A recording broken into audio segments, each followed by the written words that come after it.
Let me start off by saying that YouTube can be a very, very profitable platform if you play your cards right. There are respectable ways to make a living from this platform, and there are less respectable ways. This results in sort of metas that creators follow. Some of these require a lot of work. For example, in 2021, when icebergs dominated YouTube, a lot of creators started making videos in that format, and were very successful for it. However, to make a good iceberg video, a lot of research and effort was required, leading to a lot of people to hop onto the bandwagon, only to produce some pretty decent content. Granted, there was a lot of terrible iceberg videos, but overall the format was pretty good. However, recently, a genre of content has become incredibly profitable. However, not unlike other trends, these videos have zero value in entertainment, information, and quality generally. This is YouTube's slop problem. There are a lot of different types of slop that succeed on this platform. Most of you are likely familiar with content farms that produce content for children with little to no value. And in many cases, these videos are straight up inappropriate and expose their young audiences to some pretty messed up stuff. However, that is not the subject of today's video. Drama is something that people are inherently drawn to. It's in our nature to seek out new and exciting information regarding scandals and controversies. Mainstream media has known this for decades and has heavily profited off of it. This is no different on YouTube, and it has been for a really long time. However, things haven't always been this oversaturated. Back in the 2010s, drama channels were huge on YouTube, but mainly people went to the big channels as their sources. Channels like Scarce and the infamous Drama Alert were the two titans of YouTube drama commentary. Beneath them were commentary YouTubers, either leafy clones or white guys with annoying voices and a face cam. Things remained this way for a while, with a very consistent formula for the way the information was spread. Generally, the big two would release some breaking drama, which would then trickle down to the commentary creators, which would then trickle down to the face cam commentary creators, who generally put a bit more time into their editing and scripts. There were definitely many moments where misinformation was spread and believed to be fact, but generally narratives remained pretty consistent. There was a lot of slop at the time. However, YouTube wasn't structured in a way that was so directly built for benefiting this kind of content. However, this entire ecosystem changed in 2020 when the world locked down and suddenly everyone had a lot of free time. This led to tons of people trying their hand at making YouTube videos. Many people attempted, and many succeeded, with there being almost a baby boom of content creators who hit it big during lockdown, and continue to create videos to this day. Now, this may seem like a good thing, right? New YouTubers means new unique talent, tons of unique people who can provide their unique perspective, ideas, and content style that sticks out among the rest, right? Right? Well, sure, a lot of people fit this criteria. However, many creators have fallen to create commentary slop. And it doesn't take some galaxy brain genius. Man with 300 million subscribers, he's got a burger business, a chocolate bar company. Yeah, I think we might actually have the first YouTube scholar on our hands here. Commentary slop can best be described as low-effort, frequently uploaded content that covers modern events and incidents. Like the old Leafy is here in Pyrocynical days, these videos often feature video game footage with minimal editing when needed. These videos are often hard to tell apart from each other from the rest, as generally the only unique aspect of them is the creator and their personality. The actual content itself is very cookie cutter. Another genre of commentary slop is stream clips. These stream clip videos generally consist of a content creator who's already grown a sizable audience on their main channel, where they put a lot more effort into their content. This has led them to grow a loyal fan base who will just kind of watch anything they do. This leads them to live stream either on Twitch or YouTube. Those streams, who are then often multiple hours in length, get chopped up into different segments per topic, given some minimal editing, and then shipped out as a fresh video. I actually have a personal example that I'd like to use. On June 25th of 2024, I released a video about the word unalive and the absurdity of self-censorship. Since negativity thrives on this platform, the video did really well and was seen by tons and tons of YouTubers, including the one and only Pyrocynical. For those unfamiliar, Pyro is a YouTuber who has been actively making videos for a long time, with him originally making montage parodies, then Leafy is Here style gameplay commentary videos, and then eventually switching up to a more varied content style, featuring both reviews, video essays, and general comedic videos, looking at and riffing off topical subject matter. These videos were well edited and pretty entertaining. However, the main channel ended up becoming more and more focused on high-effort video essays, so the commentary videos were moved to his livestream channel, which is where most of his content's uploaded now. The content style now includes footage from either a stream clip or an individually recorded video, with minimal editing about current subject matters. This content strategy is basically what has won YouTube in recent times. However, my personal experience comes in when Pyro made a reaction video to my unalive video, titled TikTok is Changing Our Language. This is an hour 38-minute stream clip of him watching my video, which the original is only 40 minutes long for context. When I was alerted of this, I was beyond excited, and I sat down with my friends to see what he would say about my video. And to preface my criticism, I don't want to come off as criticizing these creators as people, or their character in the slightest. This is just a critique of the content that they produce. That being said, this video was kinda hard to watch in my personal opinion. Not in a way that it was cringe or misrepresented myself, but just kinda hard to watch because there was a lot of rambling and so many distractions, and very little focus placed on the subject matter at hand. Which again, this video is nearly an entire hour longer than the video that's being reacted to. This definitely isn't the case with all stream clips, as not every creator is as distracted, but the formula is often long YouTube videos presented as if they are their own independent video. They often end up being a well-established creator sitting there and watching someone else's video, pausing it every 10 seconds, commenting on something, and then continuing. That's kind of all these videos are. However, as a creator, it's not actually a bad thing to have a big YouTuber make a reaction video to your content. YouTubers like Tuv have completely had their careers launched by Moist Critical watching their videos on stream, which is something I would personally welcome with open arms.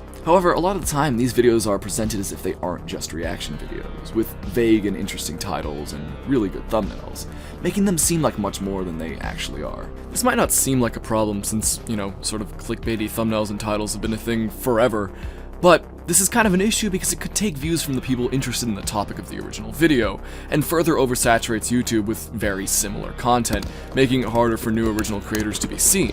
But again, this is only an issue if the person reacting to the video doesn't add very much. In many cases, I completely understand why this content caters to so many people. Commentary can be very interesting, when the person doing it is adding new info or their own unique perspective to the mix. However, the issue really comes in when they're getting constantly distracted by text-to-speech, talking about things that are completely unrelated to the video, or not really saying anything at all. In many cases, the original video is already pretty long, so listening to it in the background while you're doing something else isn't a bad option.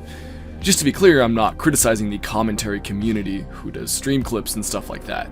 My issue is only with the content that claims to be commentary but hardly says anything about the media it should be reacting to. If I want to watch a commentary video, I want commentary that's focused on the topic of the video. A lot of the time, people use these long videos as listening material while they're doing other things like gaming, cleaning their rooms, or drawing, or any other task that takes up a lot of time. There's an appeal to seeing how your favorite content creator will react to a video, especially if it's a video that you've already seen.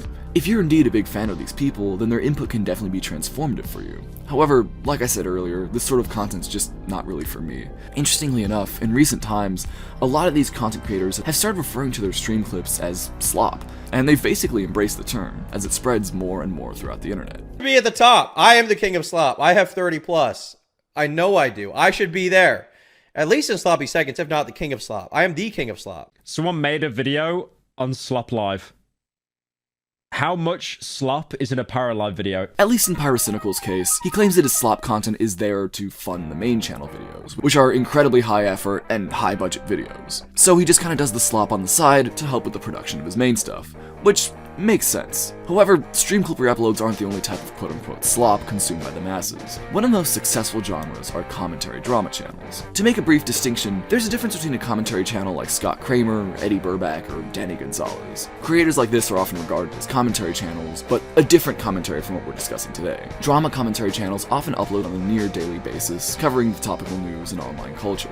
These channels are often in a mad dash to be the first to cover something topical, whether or not their information is correct, and also whether or not there's additional information to give. They will cover the same topic over and over and over again until they can no longer profit from it, leading to them to switch to the next hot topic. With legacy YouTubers like Moist Critical and Some Ordinary Gamers being at the top of the quality food chain.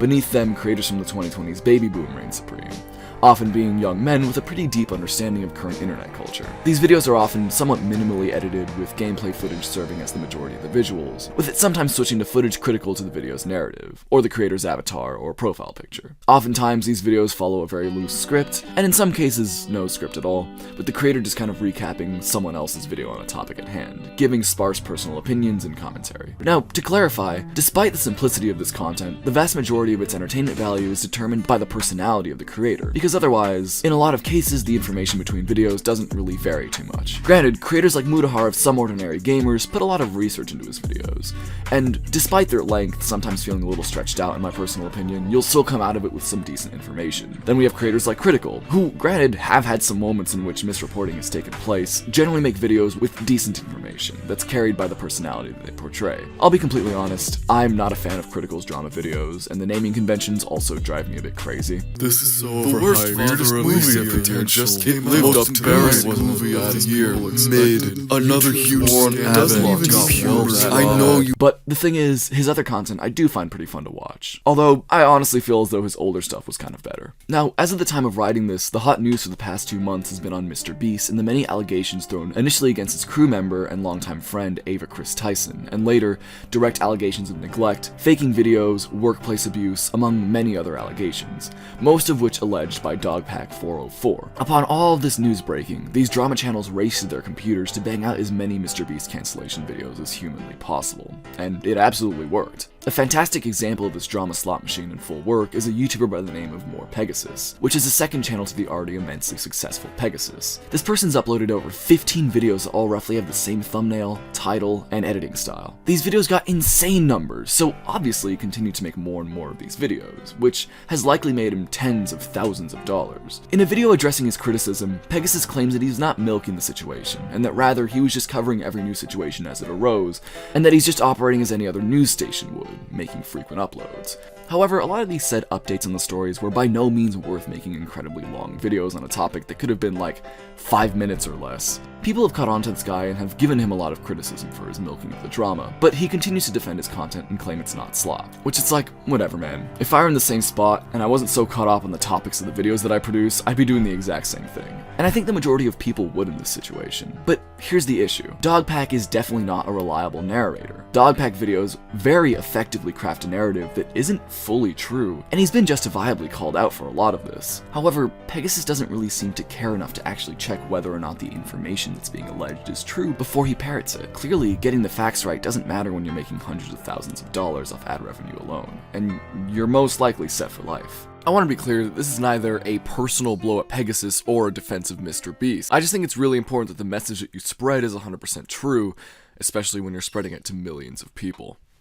Lots of other YouTubers within this niche have had their go at Mr. Beast as well, to differing levels of quality. YouTubers like Turkey Tom have made some videos on the topic that have the due diligence of really looking into the sources, while a lot of other channels have just parroted and recapped Dogpack's videos. Even if they aren't particularly saying that everything said in Dogpack's videos is true, lots of these videos just provide very little actual value or information, and just kind of repeat information that you can just go to the source to. Like, if you want to learn what's in Dogpack's videos, and then see the opposing arguments and things that he got wrong, you might as well just watch the original video, instead of a bunch of guys just recapping it and adding nothing but some, lame visuals to keep you from falling asleep. Not to say that you should take the Dogpack videos, or any major allegation videos, as fact, but honestly, if you value your time, just watch the original and search out additional information. Or hell, just watch another YouTube video like the Tom Dark one, or something along those lines. What the majority of these people will do is take a fresh controversy, make multiple videos, always over 8 minutes long, so they can profit more from it, and then upload new videos every time there's a new piece of information on the drama, no matter how small this new detail may be. You'd think that people wouldn't really watch this kind of content, since many of these videos are just kind of saying the same thing as everybody else over and over again, but no, this content's actually very successful, which is why there's truly so much of it. My best guess is the majority of the audience is either on the younger side, leading to their standards for the videos that they consume to be lower, or it's just people who don't really want to put the effort into finding whether or not a video provides solid information, and rather just clicking because of the alluring thumbnails and titles. And I'm not, critiquing that, that's completely understandable, especially if you're someone who isn't fully invested and just kind of wants to learn the general idea of what's going on. I think it's really important to actually clarify what exactly slop is, since it's a title given to a lot of different kinds of content, and it can definitely be kind of confusing. In a lot of cases, the definition is almost subjective, but I'm going to try to segment it into different genres. Fundamentally, the idea of slop is something that provides little value and is just kind of there for people to mindlessly consume. But that doesn't mean that every creator who is described as slop particularly fits into this criteria. Stream clips are kind of different from the rest and sort of need their own category. The way I see stream clips, they're kind of hard to place into a category, since at least from what I've been told, streaming isn't exactly the easiest thing in the world, and does require a good amount of effort and hard work while you're live. And the experience of a stream is so different to just watching a YouTube video. So I think that most streams don't really count as slop. However, on the other hand, the streams being re-uploaded to YouTube as their own independent videos is where things start to get a little gray. It's pretty complicated because the idea of transformation has to be set up. Reaction videos where someone just kind of watches a video in full are pretty heavily criticized and are often sort of regarded as content theft, and for good reason. But then videos where someone does watch a video, talks a lot, and just doesn't get to the point, that's also considered slop. So, I don't know. The way I view it personally is that there's kind of an in-between point. You should stay on topic and talk about the video, but also give your input pretty frequently. especially if it's someone who's watching something and disagrees with it. It's good to have that perspective kind of going against a video, and that makes for a good viewing experience. And then on the other hand, if you just have someone who's kind of sitting there and going, yep, he's right, that's very true, then, I don't know, it feels kind of just like nothing content. The most commonly regarded slop genre is drama commentary. We've already covered its shortcomings and downfalls, but is it really fair to call all of it slop? Well, you know, it's undeniable that videos that milk subjects and misreport things are undeniably slop. But what about the videos that do the due diligence of research and have journalistic integrity, but are still made in a way that's undeniably low effort in terms of the actual video production of it?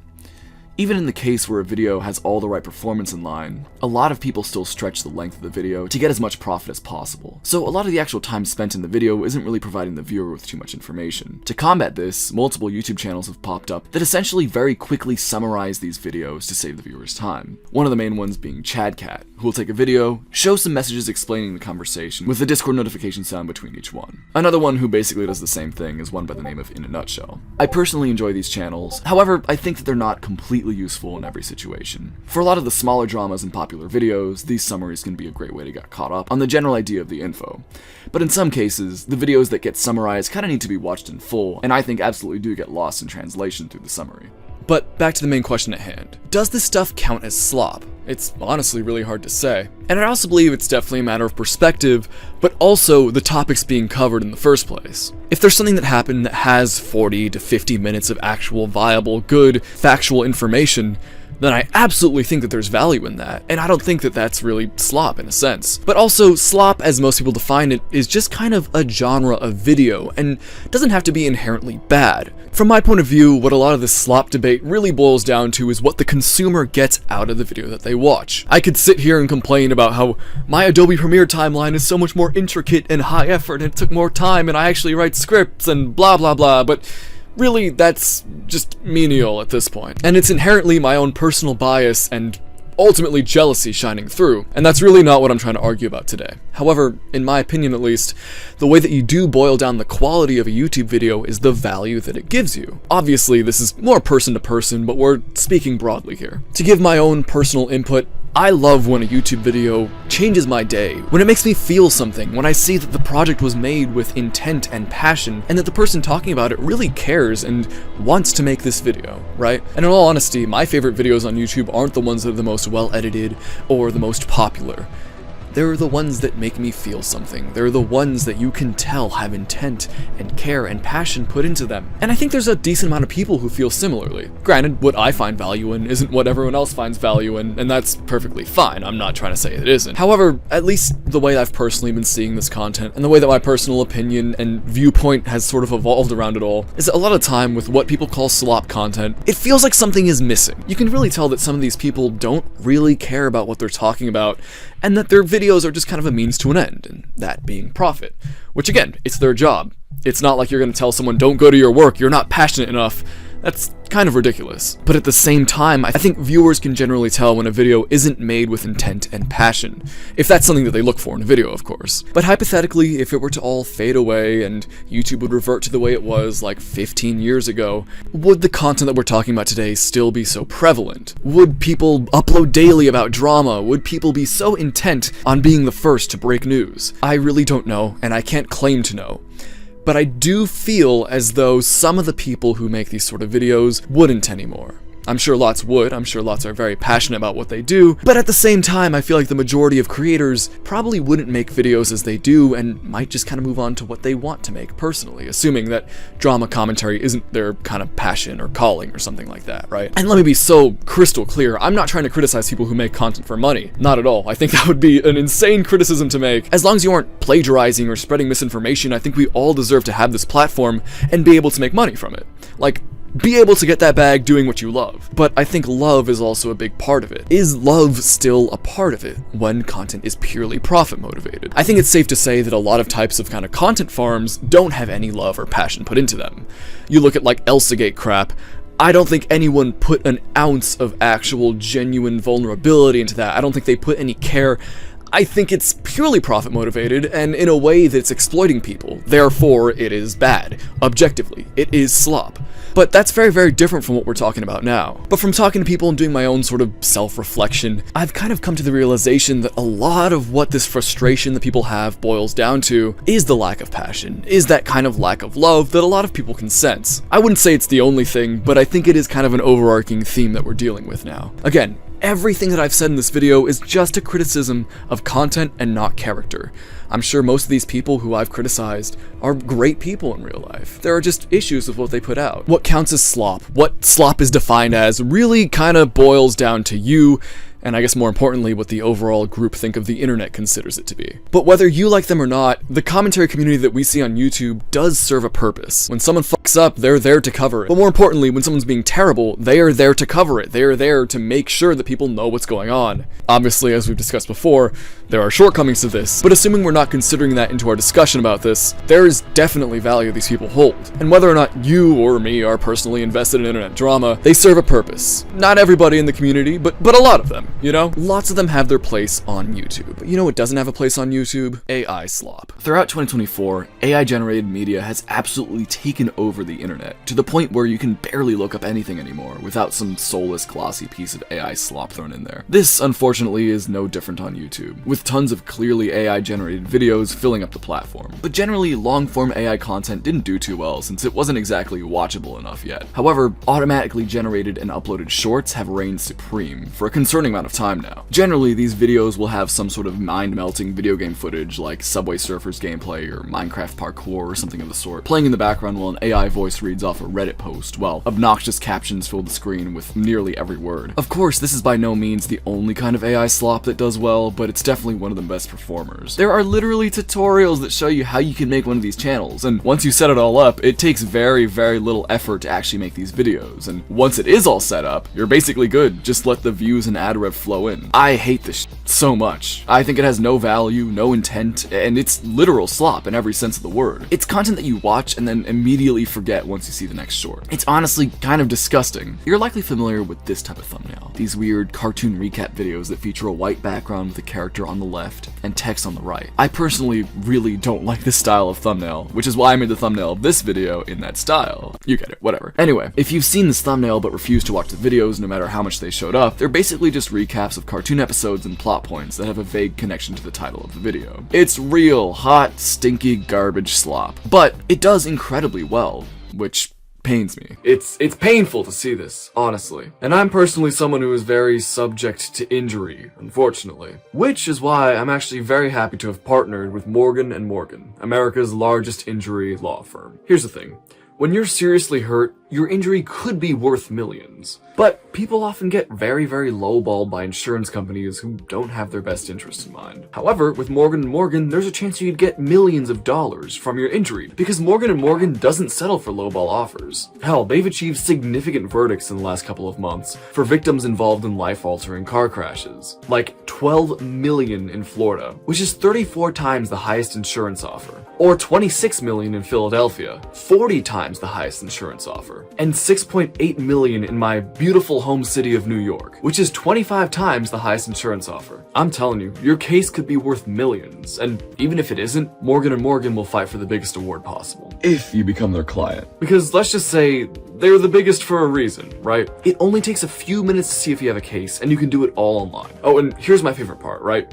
Their fee is absolutely free unless you win. There are zero upfront costs. Essentially, they'll only get paid if you get paid. You can click the link in the description and go to www.forthepeople.com/Raymundo. And a massive thank you to Morgan & Morgan for sponsoring this video.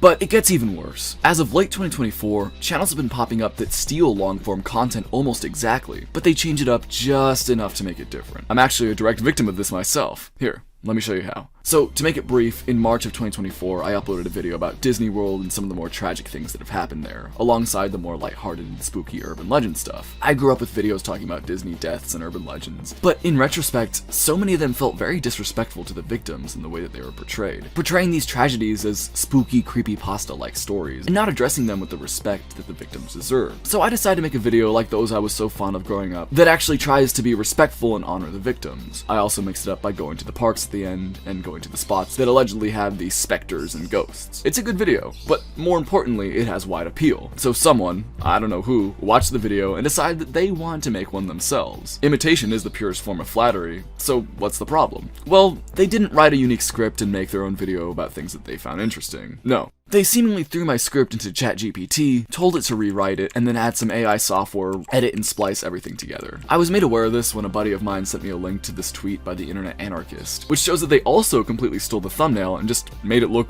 way worse. Initially I was shocked by how blatant this was, but I decided to give it a chance, not knowing the actual contents of the video. And believe it or not, the video covers every single thing that I talked about, but it just has zero soul. It's like a top 10 list, but worse. And the editing is all stock footage, which I hate to see personally. When looking at the channel, you'll see it was their first time making anything of that style, with the rest of their videos being top 15 style videos of animals attacking each other in most cases. Through this wild animal footage, the channel amassed 722,000 subscribers. However, their last animal-related video was uploaded 6 months prior to the creation of this video, with the Disney knockoff being released in October. 2 days after they stole the Disney video, he stole another video, this one being from YouTuber Ryan Pictures. The original video is called When One False Accusation Ruins a YouTuber's Life. The Slop copy is called How One False Accusation Destroyed a YouTuber's Life.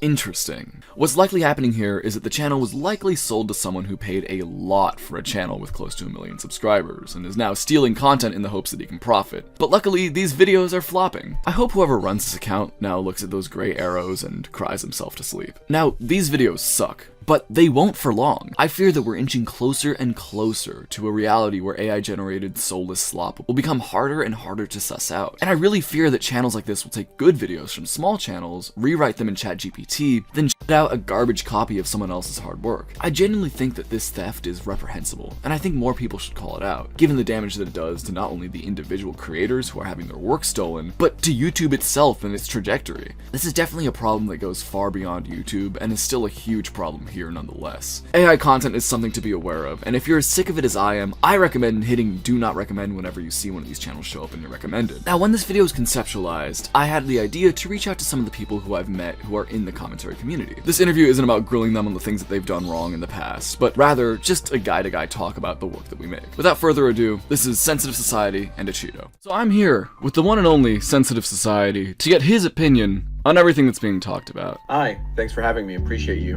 What is it like to make drama commentary? What is the creative process and the research and all those sort of things? Truth be told, to get a little backstory, the reason why I have a channel in the first place is because I really like the idea of just a random guy saying whatever's on his mind. I'm just an everyday guy who sees something and he's interested in the topic, whatever it is, whether it's something serious or goofy like we're seeing with KSI and Lunchley and everyone treating it like it's World War III, and I think it's hilarious. It's not that serious. No, it really ain't that deep. deep. You know what I mean? Yeah. I'm wondering also, what is the research process like for these videos? Whatever situation's going down, whether I see it on Twitter, Reddit, whatever, then I start looking into where it's coming from and trying to make sure I have the story as accurate as possible. If it's something on Twitter, I just don't read the headline and I grab my microphone and get to it. Right. I try to look into it, look for other tweets, similar tweets, and then,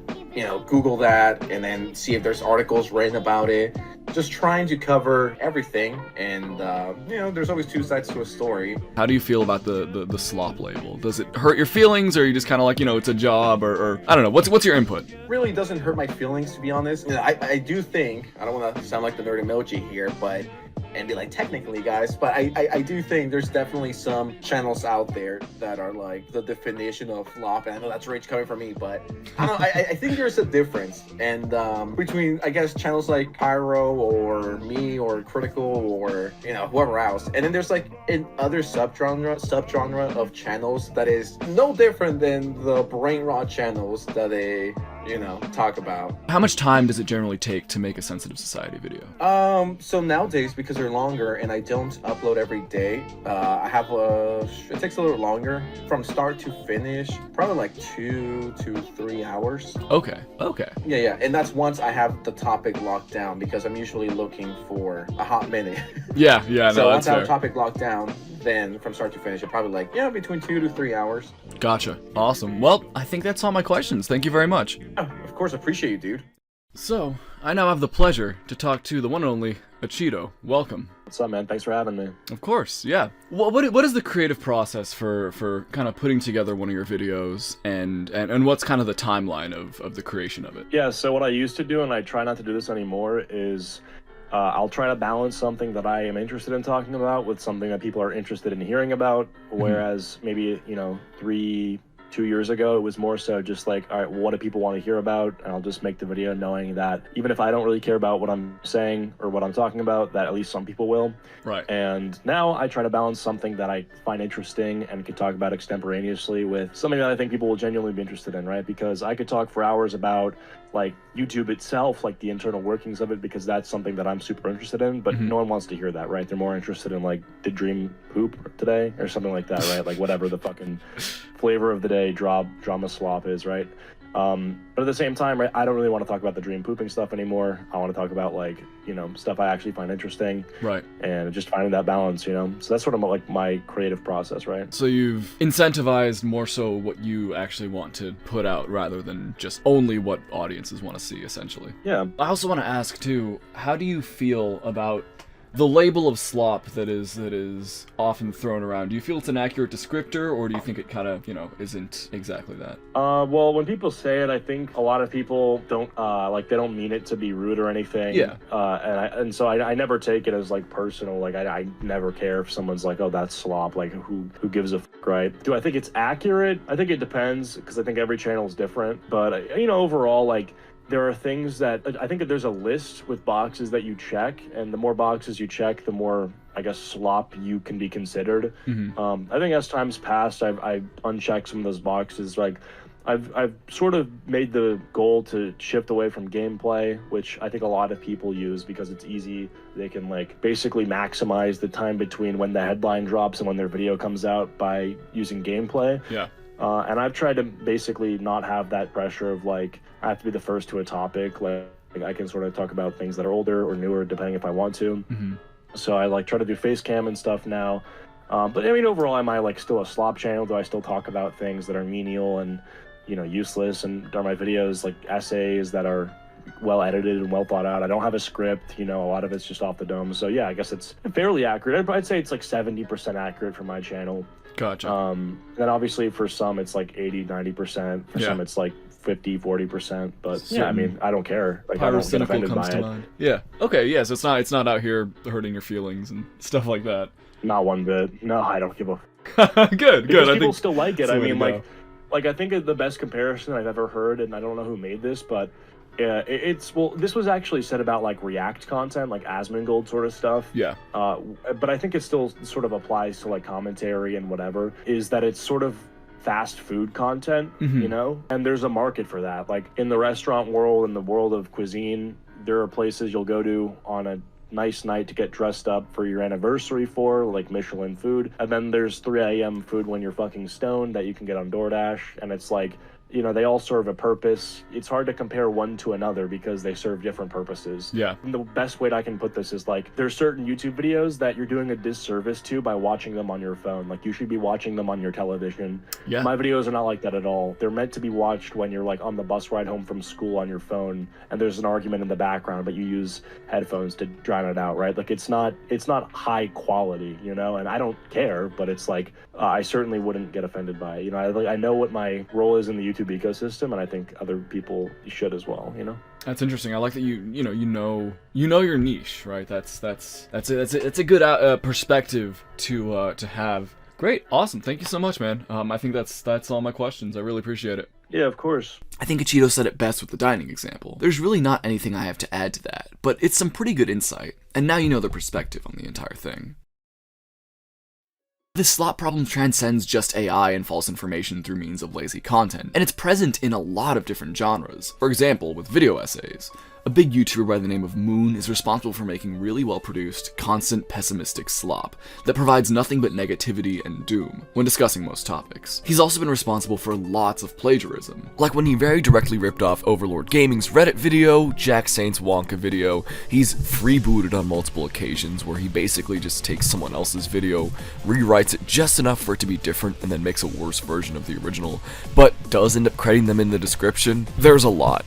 but he's too much of a can of worms to cover today. Rather, I intend to make a full video that's dedicated to Moon and his shortcomings, as I feel his cult of personality is really harmful for not only the viewers who religiously consume his content, but also just for the platform as a whole. But again, video for another time, so smash that like button and subscribe if you want to see it. I almost feel as though Slop as a label is a little too polarizing, as there is absolutely an issue here with these things, but it's all kind of put under this one wide umbrella, which doesn't really help us define what's going on here. But I feel as though what I've done here in kind of having different genres of Slop is the best way to go, as it really isn't that simple. Not every stream clip is Slop, not every drama commentary video is Slop, every AI generated video is Slop, but you know, I don't think that's much of a hot take. But saying videos that have no value, quote-unquote, is slop it's very subjective. Because, in a sense, what does have value? Is only educational content not slop? Is only advocism-based content not slop? Is only, like, cooking videos not slop? I don't know. And I don't subscribe to that line of thinking. Not every video has to be this transformative, amazing experience, but they should at least still try. There should still be effort and, like, care put into things. But also, not every video has to be like an hour-long video essay that's just going into a deep dive on some topic. Not at all. In fact, they can get a little overwhelming and annoying. Sometimes it's nice to just have some fun, silly content. That's perfectly good. To prop up video essays as this, like, better type of YouTube content isn't really accurate, as a lot of them themselves have a lot of issues and aren't very good. Listen, lots of them are really, really good. Some of the best videos I've seen on YouTube are video essays, but still, there are issues there. But ultimately, this whole situation is a lot more nuanced than a lot of the discourse portrays it to be. So, yeah, YouTube does have a slop problem, but it's an issue that transcends individual creators, and it's more based around the way that profit motives play into all of this. Though it is undeniable that titles and thumbnails have gotten really, really stale and samey in recent times, and a lot of the popular content out there may not feel the same as it used to. The internet itself has changed very rapidly within the years post-lockdown, and in my opinion, it's kind of for the worse. And I think it all boils down to one word: content. Everything is content. Everything profitable is content. Art isn't very profitable. Passion projects aren't very profitable, but pumping out a wide array of videos that are already subjects that are popular is profitable. The age of the individual is kind of dead and replaced with an algorithm that effectively tells us how to feel. And listen, I don't want to end this on a negative note, so I have some advice. If there's something that you don't like online, just don't interact with it. Don't leave a dislike, don't comment, don't do anything of the sort, since by doing that, you're just fueling the production of more of it. If you spam comment on AI slop videos telling them how much you hate AI slop, the algorithm's gonna see that and reward the AI slop. Hell, it's the same here. If you hated this video, don't interact with the video. It literally only serves to push it further. So on second note, yeah, actually do. If you hated this video, tell me all about how much you hated it. That sounds great. I also want to give a shout out to some content creators who I feel make really good and unique videos. Check out creators like Jaden Salads, Lula Loopsy, Is, Strange Eons, Scumbagovich, John X Woodcat, Debunk File, Maverick Files, Swanene, The Beak, Terror, Sournail, Danarade, or any of the other hard-working, honest, high-effort independent YouTubers that are out there. You won't regret it. Watching their videos actually gives you something to work off, something to think about, and hell, even if it's just entertainment, I think it's really good entertainment. These people are great at doing what they do. With that said, I've been Raymundo2112, you've been a great audience, and I'll see you in the next one. If you're interested, the rest of this video will just be addressing the fact that this ain't my first time making a slop video, and I just want to make clear why the original was privated and share my side of the story. So, we need to talk. Like I just said a couple seconds ago, this is not my first time making a video about slop content, and there's a reason for that, which I'm excited to share with you. So in early October, I made a video called YouTube Has a Slop Problem, just like this one. But it wasn't actually just like this one. It wasn't the strongest video in the world. The first part of it was pretty similar to what you saw in the first part of this one. Then it got kind of unfocused and started talking about things that weren't fully related. It was presented in a way where, you know, it was an opinion piece that wasn't exactly fully stated to be one. And tonally, it was like this angle of, oh, I'm the one realizing this deep problem with YouTube and no one sees it, and I'm so pissed off about this, which was a choice. But regardless, the video comes out and it's like the best performing video of all time, which is insane. And with that, a lot of criticism came. Really good criticism. really bad criticism too, but, you know. But there was a lot of good and very solid points made against the video. I talked to other YouTubers, I went on some streams who all had a lot of things to say about it, and ultimately, after talking to people and really hearing them out, I realized that my video wasn't up to my standards of quality, and that there were just lapses in its writing and its research, and just kind of the way that it was formatted, and it wasn't my strongest work. Granted, the video wasn't some horrible, atrocious mess, but it was a little too pointed and not nuanced enough in my opinion, and there were parts that just kind of fell flat, and so I decided to private the video, and I released a tweet and a community post, which you may or may not have seen. My mind has been changed a lot by actually talking to people in these communities. I've been given new perspectives, and have been able to just kind of expand my viewpoint on everything. Does this mean I'm now personally fond of gameplay, commentary, daily upload videos? No, but, I mean, does that really matter? I feel as though the video you just watched was a much better representation of what's going on. But yeah, really, the first one just didn't live up to what I really want to set standards for the content that I produce and what I show you guys, and the points that I make, you know? Now, a question people have been asking is, should we expect more sort of like drama-ish content from you? And my answer is a hard no, because it's not what I'm about. So if you really wanted me to keep talking about Slop content, I'm sorry, but it's not happening. But yeah, that's pretty much it. And now we're here. Got some really, really cool and exciting stuff coming up that I'm personally very invested and excited to show you guys.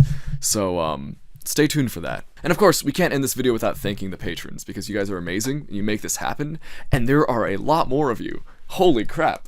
Thank you everybody. Enormous thanks to John Grob, Orcanus, Tortured Torchic, Dean Cribben, Buttboy, Guillermo Rivera, Stephen I, Galta Trial, Shadows Big Nuts, Sonic Nitro 86, The Mela Experience, Mad_90, Edila Aquila, Rogue Reflex, Azizi, and Cystix. Thank you guys so much. You're helping this channel happen. You're helping Polybius happen, which is my band, which you should check out. And I really deeply appreciate it. If you've watched till the end, thank you very much. I appreciate every one of you, and I hope you enjoyed the video. Stay tuned for a Fortnite OG graphics retrospective. Alright, bye guys.